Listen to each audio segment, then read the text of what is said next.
سب سے پہلے حضرت ہارون علیہ السلام پر غضبناک ہوئے، ان کی داڑھی اور سر کے بالوں کو پکڑ کر کھینچا اور فرمانے لگے کہ میں ان لوگوں کو تمہارے حوالے کر کے گیا تھا، ان لوگوں کو شرک سے کیوں نہیں روکا؟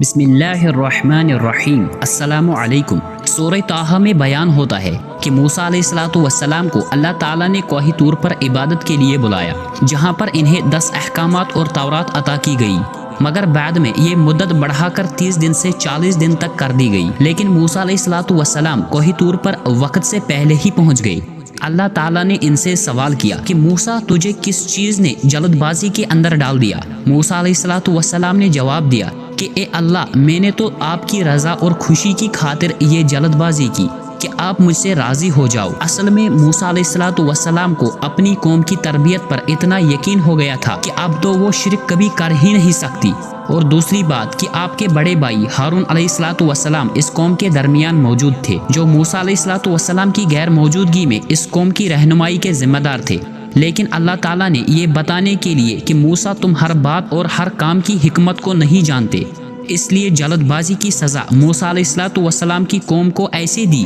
کہ وہ سب کے سب سامری نام کے ایک شخص کے ہاتھوں گمراہ ہو کر ایک بچڑے کی عبادت کرنے لگے، اسے اپنا خدا مان کر شرک کرنے لگے۔ اس قوم کو گمراہ کرنے والے شخص کا نام سامری جادوگر بیان ہوتا ہے، جس کے بارے میں کئی اسرائیلی روایات موجود ہے، جن کے مطابق یہ شخص بنی اسرائیل قوم سے ہی تھا اور ہجرت کے وقت بھی ان کے ساتھ تھا۔ بنی اسرائیل قوم پر مصر کے لوگ بہت زیادہ اعتبار کرتے تھے کہ یہ پیغمبروں کی اولاد ہے، باقی سب خامیاں ان کے اندر موجود ہے، لیکن یہ امانت کے اندر خیانت بالکل نہیں کرتے، لہٰذا مصری لوگوں کی بہت ساری امانتیں سونے کی صورت میں بنی اسرائیل کے لوگوں کے پاس موجود تھی۔ سامری نے بنی اسرائیل کے لوگوں سے کہا کہ یہ سب امانتیں تم پر قرض ہے، یہ تمہاری اپنی نہیں ہے، سب سونا مجھے اکٹھا کر کے دو تاکہ میں انہیں پگھلا کر ایک جگہ پر اکٹھا کر دوں، کیونکہ انہیں الگ الگ اٹھانا بہت ہی مشکل ہے، اور جب ان سب کو میں پگھلا کر اکٹھا کر دوں گا تو جس شخص کا جتنا حصہ ہوگا وہ بعد میں اسی میں سے لے سکتا ہے۔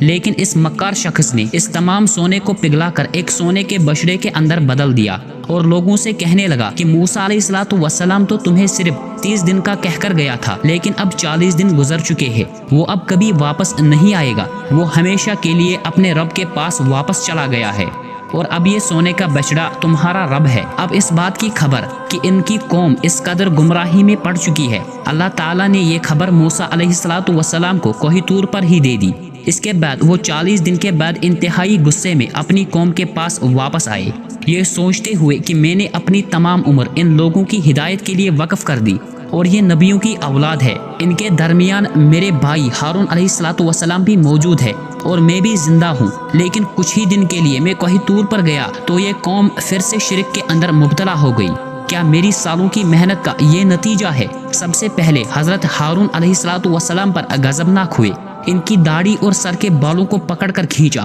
اور فرمانے لگے کہ میں ان لوگوں کو تمہارے حوالے کر کے گیا تھا، ان لوگوں کو شرک سے کیوں نہیں روکا؟ حضرت ہارون علیہ السلام نے جواب دیا کہ میں نے ہمت کی تھی، ان لوگوں کو بہت سمجھایا تھا، لیکن کسی نے میری بات نہ سنی سوائے چند لوگوں کے۔ جب میں نے ان کو زیادہ روکا تو یہ میری جان کے دشمن بن گئے، لہٰذا مجھے نہ چاہتے ہوئے بھی خاموش رہنا پڑا، اور اگر میں یہ سب کچھ بتانے کے لیے آپ کے پیچھے آتا تو مجھے خدشہ تھا کہ مزید لوگ بھی گمراہ ہو جاتے۔ دراصل یہ شخص سامری کوئی جادوگر نہیں تھا، بلکہ ایک بڑا کرتب دکھانے والا شخص تھا۔ اس نے اس بچڑے کو اس مہارت کے ساتھ ڈیزائن کیا تھا کہ جب بھی اس کے اندر ہوا ہو کر گزر جاتی تھی تو ایسا لگتا تھا کہ جیسے یہ خود سے آوازیں نکال رہا ہے، بس انہی آوازوں سے متاثر ہو کر یہ قوم اس قدر گمراہ ہو گئی۔ موسیٰ علیہ السلام نے جب سامری سے سوال کیا کہ تو نے ایسا کیوں کیا،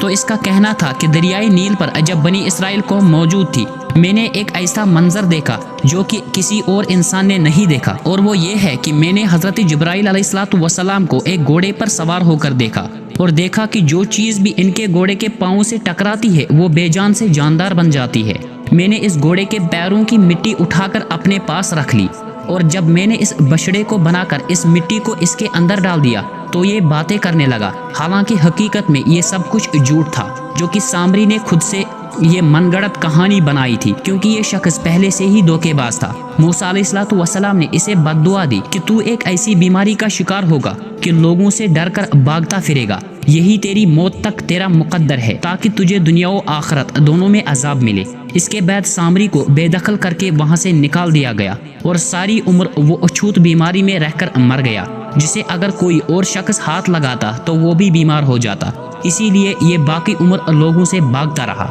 امید کرتا ہوں کہ آپ کو یہ ویڈیو پسند آئی ہوگی۔ اگر آپ کو ہماری ویڈیو اچھی لگی ہو تو ہماری حوصلہ افزائی کے لیے ویڈیو کو لائک کریں اور چینل کو سبسکرائب کریں۔ ملتے ہیں اسی طرح کی ایک نئی ویڈیو میں، تب تک کے لیے اللہ حافظ۔